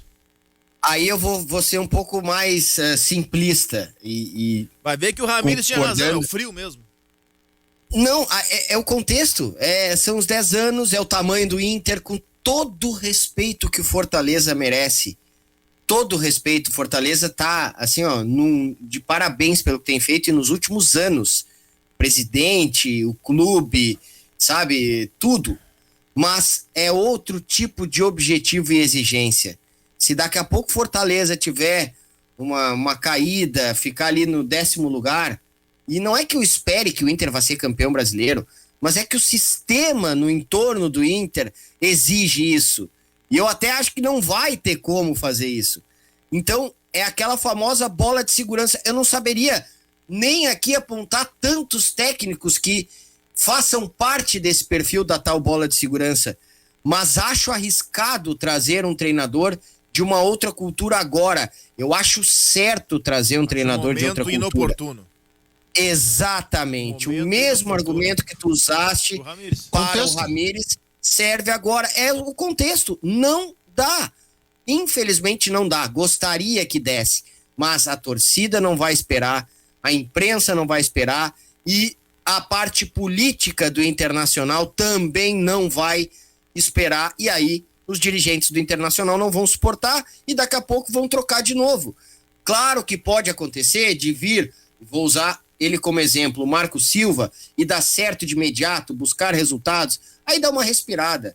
Mas, cara, caiu na Libertadores de uma maneira mais, assim, vergonhosa, começou a perder 2, 3 no Brasileiro, já começa a contestação que tem que ir embora, que não dá, que os treinadores passados fizeram mais com esse mesmo grupo. Eu já não estou mais aqui opinando, eu estou contextualizando o que acaba impedindo que se traga um treinador com o perfil do Marco Silva. Só uma coisa bem assim, importante para esse momento, tá? Que permite falar até sobre coerência. Eu não sou favorável à demissão do Thiago Nunes, por exemplo. Não sou. Não era favorável nesse mesmo período de tempo a demissão do Ramires. No final, sim. Acho que as últimas 2, 3 semanas do Ramires não tinha mais como segurar. Mas do Thiago Nunes, não. Não sou favorável à demissão porque acho que quando ele chegou, ele fez coisas boas. O problema é que ele não repetiu essas coisas boas e voltou pro velho. E o velho que o Renato fazia era ruim. Tanto que o Renato foi demitido. O Renato nos últimos 2 anos, 1 ano e meio, tá? Então eu não sou favorável à demissão do Thiago Nunes, deixando isso muito claro para manter a coerência. Qual é a grande diferença nesse sentido? O Miguel Ramírez cometia erro atrás de erro e tentava, e inventava, e puxava para um lado, e puxava, errava, era um erro atrás do outro. Ele tentava 600 coisas, 594 davam errado. O Thiago Nunes nem tenta. O Thiago Nunes só repete o que já deu errado. Então, além de tudo, eu não vou chamar de professor Pardal, porque ele não inventou nada, então não pode ser Pardal. Só inventou o Jonathan Robert de 10, o que também foi um erro. Mas aí eu critico pela falta de capacidade inventiva, ou pela repetição, ou por repetir os erros dos outros. Ou como eu disse no Agora, e o Silva disse aqui no Ganhando o Jogo, se errar é humano e repetir o erro é burrice, como diz o ditado, o que é repetir o erro que o outro cometeu? Então, do mesmo jeito que eu espero que o novo técnico do Inter, seja lá quem for, não repita os mesmos erros do Ramires, eu esperava que o Thiago Nunes não cometesse os mesmos erros do Renato. E aí a gente coloca tudo isso num caldeirão, senhoras e senhores, e olhamos para a tabela do campeonato e vimos isso. Futebol gaúcho, 1 vitória, 3 empates e 7 derrotas. Se alguém acha que tá bom, meu velho, repete esse dado, por gentileza. 1 vitória, 3 empates, 7 derrotas. Se alguém acha que tá boa a campanha do futebol gaúcho no Campeonato Brasileiro, meus parabéns. Eu acho uma porcaria. A nossa vitória foi? Do Inter contra o Bahia. Assim, no domingo passado, lá naquele jogo com um jogador a menos. Um pênalti que não foi. Mas foi, ganhou. Pô, que lembrança terrível. Pois é, então, pra ver como tá feia a coisa. Não, a situação tá bem ruim pra nós. 1 vitória, 3 empates e 7. O Grêmio, por exemplo, só derrota. O Grêmio nem pontuou. O curioso é que eu tenho certeza é o seguinte: os que nos conhecem sabem que nós somos potencialmente candidatos a brigar. É por isso que eu tô cobrando. Mas tá na hora de começar. Por exemplo, não me surpreende a campanha negativa do Juventude na largada. Me surpreende negativamente o futebol pobre apresentado. Me surpreende negativamente ter 2 jogos no novo Alfredo Jaconi, remodelado, bonito, e ter tomado 2 goleadas. 3-0 do Paranaense e 3-0 do Palmeiras. Isso me surpreende negativamente. Agora, a surpresa mesmo, de fato, é ver o Grêmio sem pontuar. É ver o Inter perdendo, o Inter tomou 5 do Fortaleza, né, gente?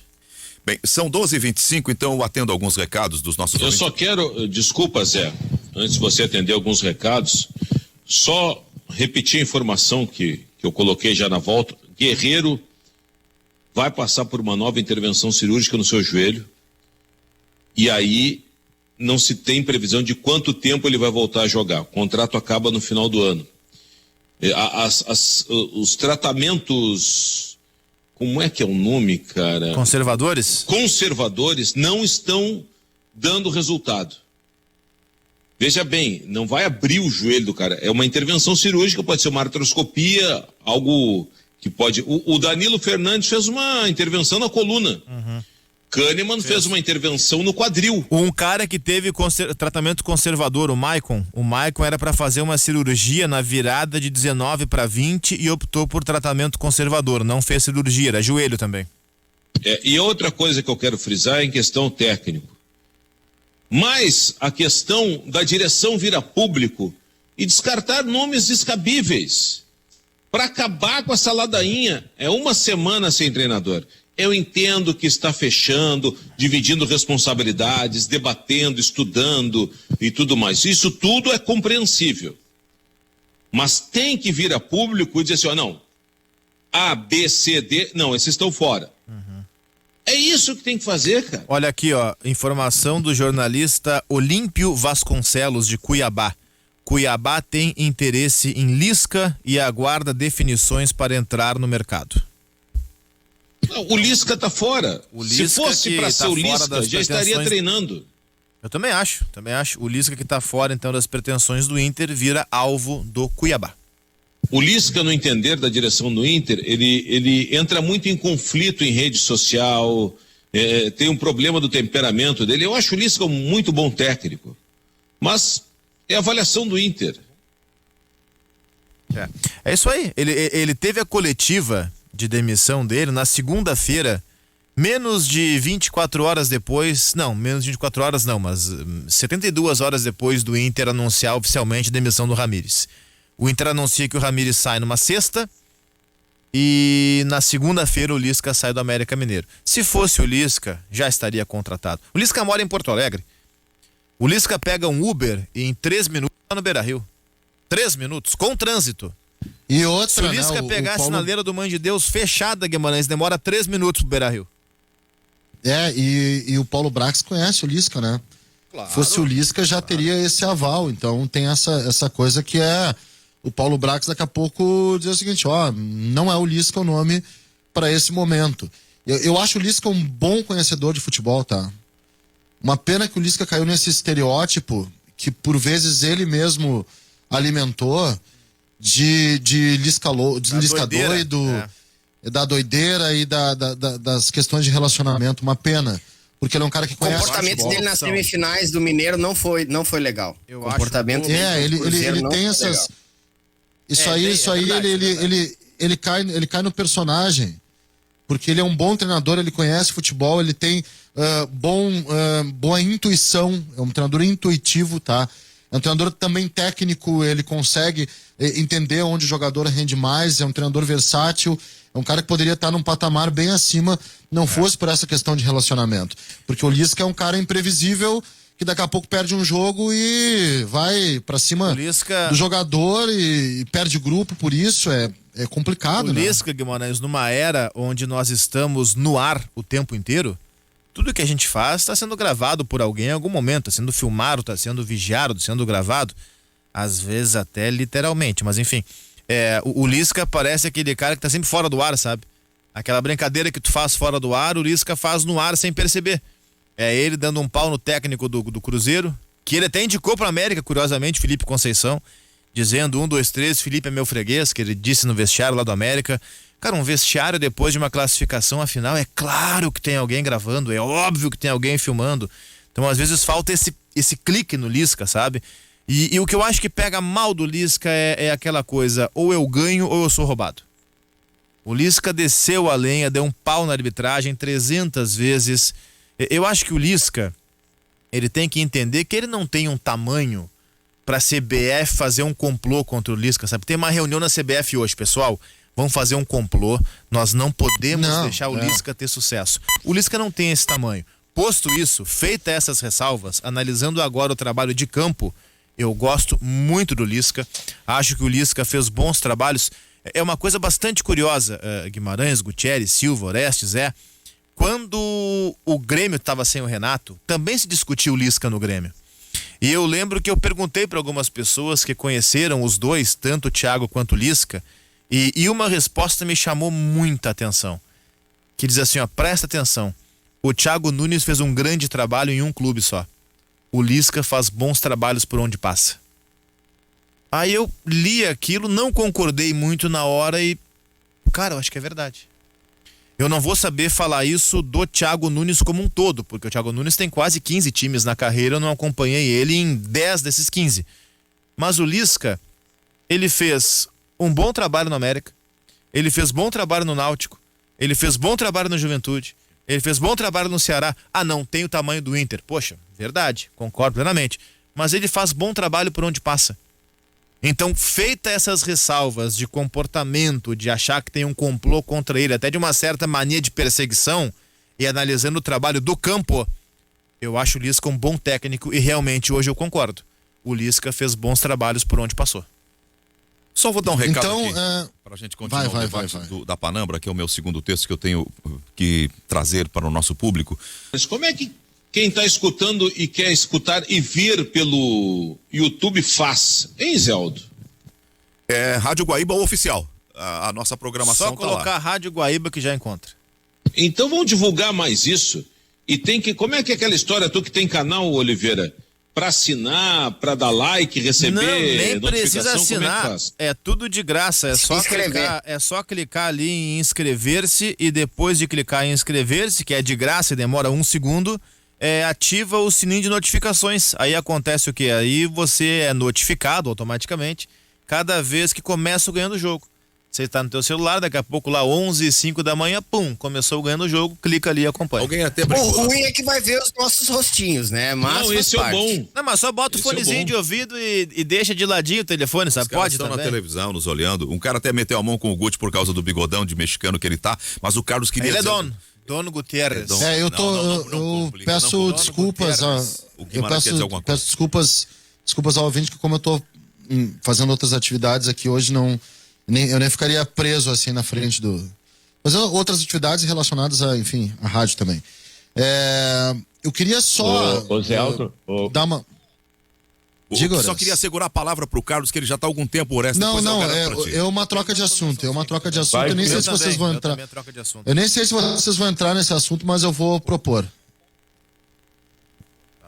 Varas. Vai firme aí, tranquilo. Tá, então fica nesse vai, não vai. Então tá, a minha proposta... É só pra trazer que a seleção olímpica feminina foi convocada. Eu acho que nós trouxemos a masculina, vale trazer a feminina também. Seleção brasileira feminina para a Olimpíada convocada. Goleiras Bárbara e Letícia.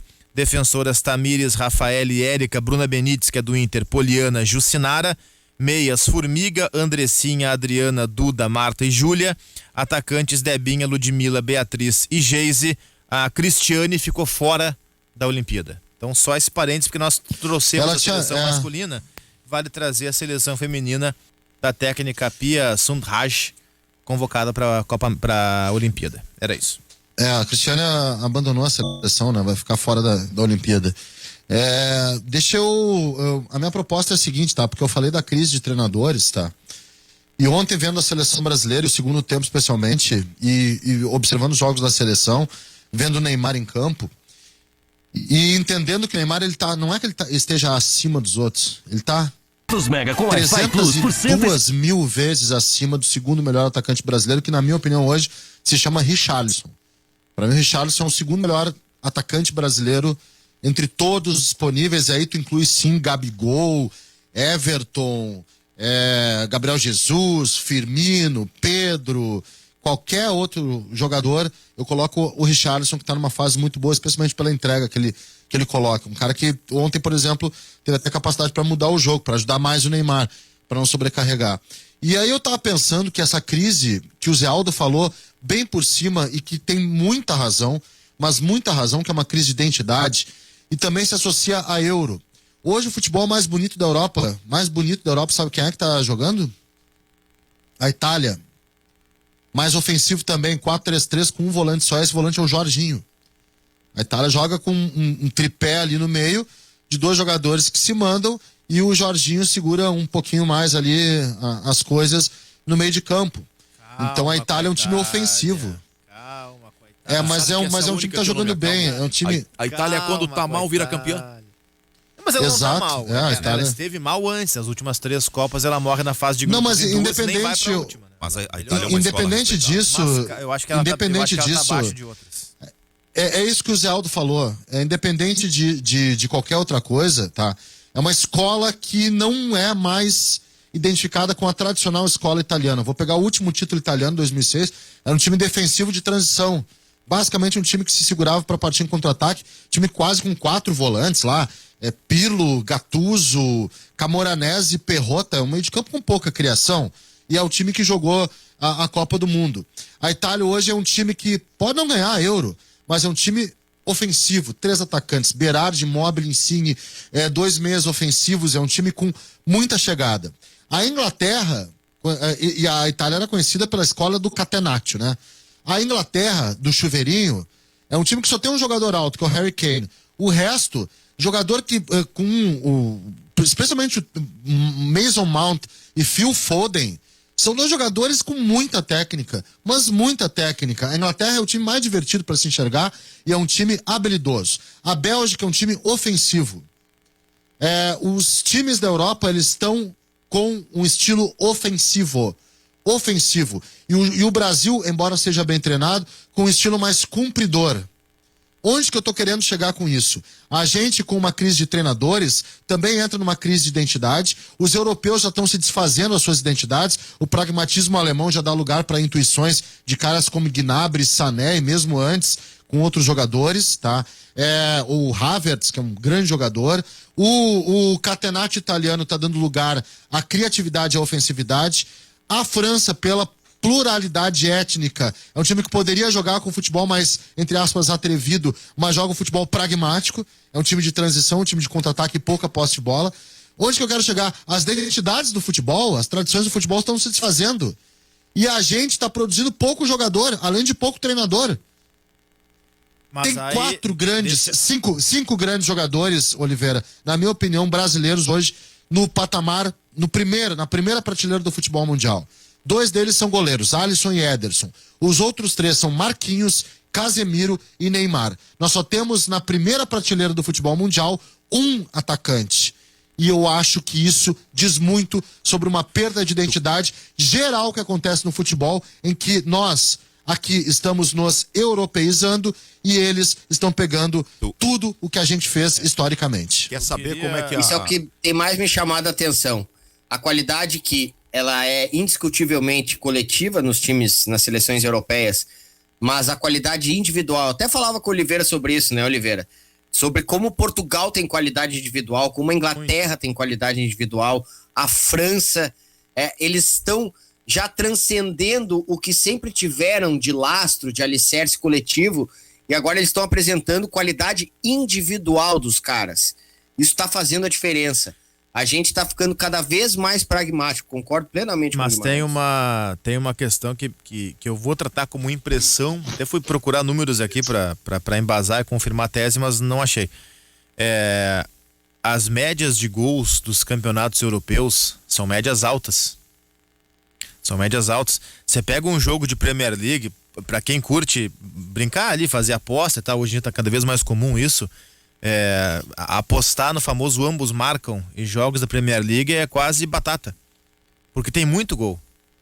O que eu tô achando disso tudo é que os times eles estão voltando a tratar o futebol como ou dar ao futebol um ar de diversão, do tipo assim, ó, se eu vou ganhar por um gol, é melhor ganhar de 3-2 do que de 1-0. Eu tenho essa impressão. E nos campeonatos antes da pandemia foi 19-20 ou 18-19? Acho que foi 18-19. 18-19. A melhor média de gols da Europa, dos grandes campeonatos, é claro, sabe qual foi? O da Itália. O campeonato da Itália teve média de gols superior ao da Alemanha, ou da Inglaterra e o da Espanha. Isso traz um recorte bem importante, bem significativo, que é estereotipado talvez pela Atalanta, que é um time maluco, que vence seus jogos por 6-5 e perde de 7-6, parece time de futsal das antigas, mas eu acho que isso a gente acompanha também, não tanto em termos de seleções, mas já começamos a ver. E aí a gente pega campeonato inglês. Campeonato inglês, cara, tem time que termina em G4, G6, G7, com 50 gols sofridos e 80 marcados. Números assim, absurdos. Aqui no Brasil a gente não vê isso. Nós estamos vendo as seleções europeias e estamos vendo nesse momento também as seleções sul-americanas, né? E qual é a diferença que existe entre essas seleções europeias e sul-americanas no momento e qual é a chance que nós temos de Mercúrio a Plutão, a diferença? Eu te digo o seguinte, Horácio, pegando agora a história, tá? É a maior diferença. Perguntando, Guimarães. Eu vou avaliar o Horácio. A pergunta final dele é: qual é a chance que nós temos? Nós não estamos jogando com as grandes seleções, não tem como avaliar se nós temos chances com eles ou não. A nossa seleção está sobrando na América do Sul. Eu acho que tem como fazer essa avaliação, tá? Eu acho que tem como a gente fazer essa avaliação. Eu vou pegar a história para sempre embasar o que eu tô falando. Na minha opinião, é a maior diferença da história entre europeus e sul-americanos. Isso é visto nos clubes. Nas últimas 10 edições de Mundial de Clubes, a América do Sul só ganhou uma e ficou fora da final em 4. Pegar as últimas 11, né, para pegar a década cheia, ficou fora da final em 4 vezes, quase metade, né? Pegar então 3 vezes, 30% das finais a gente não foi dos últimos 10 anos, né, para arredondar, para não fazer cálculo assim, para fazer um cálculo mais fácil de cabeça. 3 vezes nós não fomos à final do Mundial de Clubes. Somente uma vitória nos últimos 10 anos, que foi a do Corinthians em 2012. Uma vitória apenas. Se pegar os últimos 15 anos, são apenas 2 vitórias, a do Inter e a do Corinthians. E 4 vezes com quedas na semifinal. Se a gente pegar seleções, a América do Sul tem uma final disputada nas últimas 4 edições de Copas, que foi com a Argentina em 2014.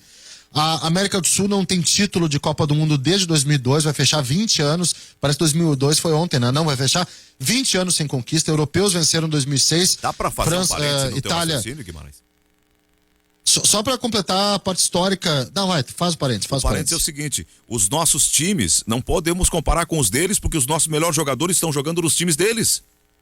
Então as conquistas entre clubes, elas não são o melhor referencial. Tá, mas é que então vamos para o referencial de seleção. Ainda, tá?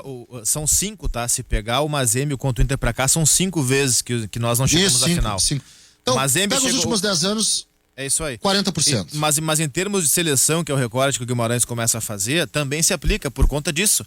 Argentina 2014. Pronto. A última vez que um sul-americano chegou à final de Copa foi o Brasil 2002. 2002, gente, faz 20 anos. É muita Itália, coisa. Espanha, Alemanha e França são os últimos 4 campeões mundiais.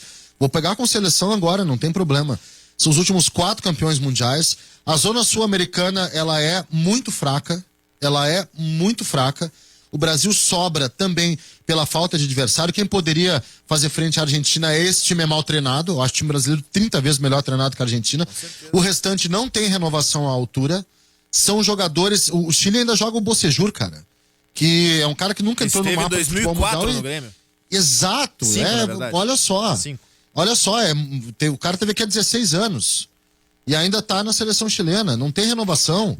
O Uruguai ainda se vale do Godin, que tem, eu acho que 38, porque não tem renovação. A gente tá diante de uma diferença muito grande e já acho que a zona sul-americana, talvez com exceção do Brasil, que tem uma geração ruim perto de outras gerações que o Brasil teve, com exceção do Brasil, se houvesse a presença de africanos, se fizesse uma integração da Copa das Nações com a Copa América, os africanos chegariam um volume maior que as outras seleções sul-americanas. Do que várias outras. Na África vai ter Gana com time forte, Senegal com time forte, vai ter o Egito com o Salah, jogando quase que sozinho, mas Marrocos. com o Salah. Eu falei de Senegal com o Mané, Marrocos, talvez para 2026, mas aí é muita coisa, Tunísia, mas deixa para lá. Então, assim, de todas essas opiniões sobre a seleção brasileira, eu fico de um geral, talvez mais tenham falado, mas eu li na coluna do Mauro César, que é nosso ouvinte, ele dizendo o seguinte: todos os elogios ao Tite são justos, o trabalho do Tite é bom, a seleção brasileira sobra, mas isso pode gerar no brasileiro uma fantasia de que a seleção brasileira está pronta. E ela não está. A prova é que quando essa seleção do Tite pegou europeus, ele empatou com a Inglaterra num amistoso, que foi final de 17 ou começo de 18, aquele 0-0 com a Inglaterra, o Guimarães? Final de 17. Ali é o ponto de corte. A linha de 5 da Inglaterra. Falamos, portanto, de 3 anos e meio para trás. 3 anos e meio para trás. Chega na Copa e o Brasil encontra imensas dificuldades contra a Suíça, a mesma Suíça que a Itália passou o carro ontem, ou anteontem. O Brasil teve imensas dificuldades na Copa contra a Suíça. E aí, quando pegou um europeu um pouquinho mais forte, um pouquinho não, sejamos justos, bem mais forte, que era a Bélgica, perdeu.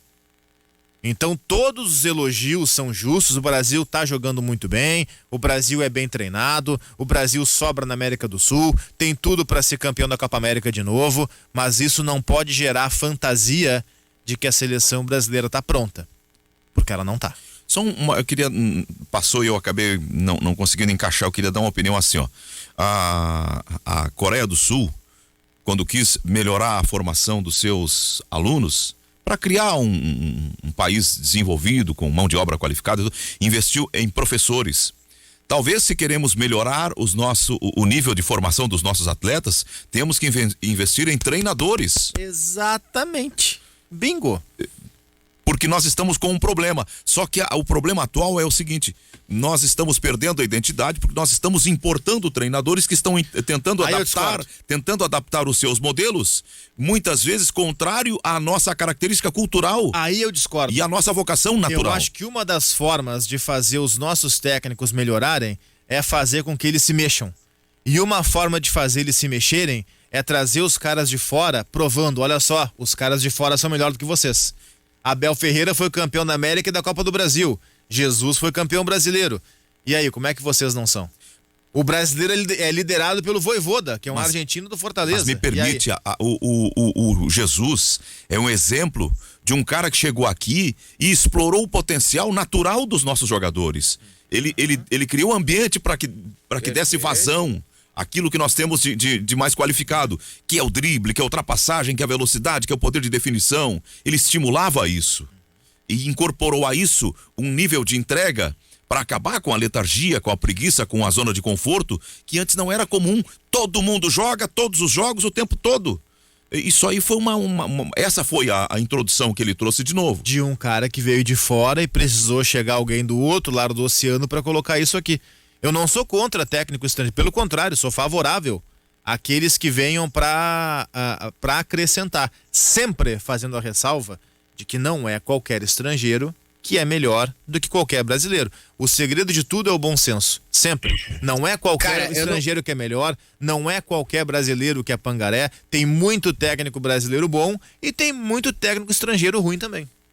O Tite mas eu acho o seguinte, o Tite eu acho muito bom. O Tite é bom, claro que é bom. Muito melhor bom, eu não queria ser aqueles caras nostálgicos, sabe, Guimarães? Aqueles nossos amigos, assim, que futebol é aquilo, sempre foi assim, saudade dos fulanos, dos ciclanos.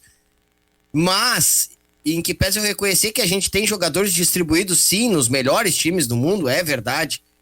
Mas a gente não tem mais protagonista no futebol que nem tinha antes, cara. Só o Neymar, o Casemiro, o Alisson / Ederson e o Marquinhos, que são jogadores de defesa. E vai parando aí, sabe?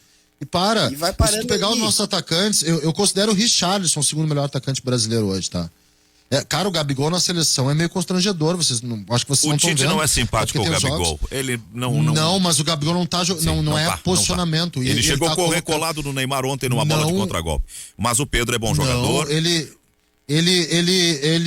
O Pedro foi pra Fiorentina e não funcionou, Zé. Sim. Não, mas ele aqui funciona. Ele nem teve muita oportunidade. Né? Aqui, eu tô falando em nível mundial pra uma Copa do Mundo. Para um trabalho de geração. E o Brasil pode ganhar a Copa. Tá? O Brasil pode ganhar a Copa. A Copa do Mundo é muito preparação mental, por exemplo. Se pegar 94, o Brasil, ele não tinha o melhor time, tinha o melhor jogador. Mas tinha ali uma situação armada para o Brasil ganhar de acordo com as conveniências do momento. Né? Naquele momento também eram poucos protagonistas no futebol mundial. Era mais o Romário, o Bebeto na Espanha muito bem. E um que outro jogador, Jorginho na Alemanha, um que outro jogador, Aldair na Itália. Mas a seleção brasileira atual, sobre o Gabigol não tá conseguindo jogar. O Gabigol parece ser de outra turma, inclusive, é assustador. Vou dizer outro jogador que tá parecendo ser de outra turma, tá? Pra baixo, Roberto Firmino. E nisso o Gabriel Jesus tá muito melhor que o Firmino. E o Richarlison melhor que o Gabriel Jesus. O Cebolinha ontem não conseguiu jogar no primeiro tempo. Mais tímido. E é um cara que foi pro Benfica e é discutido no Benfica. A gente tá... o Pedro é a grande novidade no futebol brasileiro, ok. Ele ainda não é um titular absoluto do Flamengo e ele foi pra Fiorentina e não funcionou. Olha só o nível que a gente tem que trabalhar. Quem tu vai pegar? Antony, Matheus Cunha. Matheus Cunha era do Leipzig que foi emprestado pro Hertha Berlim. O Antony é um jogador do Ajax que, assim, pode pintar numa Premier League num time médio. Mas não sei se num alto nível. Em compensação, a gente vai comparar com outros jogadores... Os 5 melhores centroavantes do mundo, entre os 10 melhores centroavantes do mundo, não tem brasileiro. Se tu pegar o nível atual de Benzema, Lukaku, Lewandowski, Kane, Haaland, é um nível muito maior, mas muito maior do que os outros jogadores brasileiros apresentam. Olha o que é o Lukaku. Mas aí é uma questão de momento. Por exemplo, se a gente pegar os 3 goleiros brasileiros, não tem uma seleção que tenha 3 goleiros tão bons quanto os nossos. Não tem, mas aí é onde eu me preocupo, porque aí vai a quebra de identidade. É nisso que vai a quebra de identidade. Porque antes produzíamos grandes atacantes e hoje a gente está produzindo bons jogadores de defesa. Pô, se pegar a linha tradicional da década passada, a linha tradicional da seleção na década passada, defensiva, Daniel Alves, Thiago Silva, Davi Luiz e Marcelo, todos tiveram protagonismo no futebol europeu, mesmo o contestado Davi Luiz. E do meio pra frente, a gente vai com essa linha defensiva e do meio pra frente a gente já investiu pra Copa do Mundo em Bernard. O Oscar é o caso clássico de jogador que sucumbiu à própria potencialidade dele. O Lucas Moura, o que foi o Alexandre Pato, Zé. Sabe? É preocupante ver que esses casos eles se repetem de atacantes que a gente depositou muita esperança e quando viu eles sumiram do nada, assim. O Fred foi para a seleção brasileira já como um veterano e nunca teve protagonismo mundial. A gente não tá fazendo treinador, concordo contigo. Nossos treinadores, eles são, em geral, e os novos treinadores, eles que abrem o olho, tá? Eles que começam a entender que futebol é feito por humano. Porque não adianta vir com toda uma ideia se os caras que vão executar essa ideia não abraçarem a ideia. É por isso que quando a gente fala de treinadores do passado, a gente tem que falar com uma certa admiração e valorizar a intuição desses caras, né? Vou dizer um negócio agora pra te apoiar, tá, Zé? O Tele Santana faria chover hoje. Usava a característica do jogador, né? Gostava de um jogo limpo e treinava muito. Jogada ensaiada, bola parada, troca de passes, triangulações, fatores sobraria. Sim. Sobraria no futebol brasileiro hoje. Preciso encerrar. Obrigado por esse carinho à memória do seu Tele. Ele foi gigante. Bem, aqui ficamos, Carlos. Ficamos por aqui, Silva. Obrigado, Guti. Um abraço. Um abraço a todos. Benção, meu padrinho. Só lembrando, permita, a informação que eu acho que ela é relevante. Paulo Guerreiro e uma nova intervenção cirúrgica. Relevante e triste, né? Porque é uma pena, coitado do Paulo. Um cara tão importante, um investimento. Deus te abençoe, meu afilhado. Valeu, padrinho, muito obrigado. Vem aí a Fernanda Bagatini com as notícias. Depois tem o Júlio Ribeiro com Boa Tarde Brasil. Até segunda, tchau.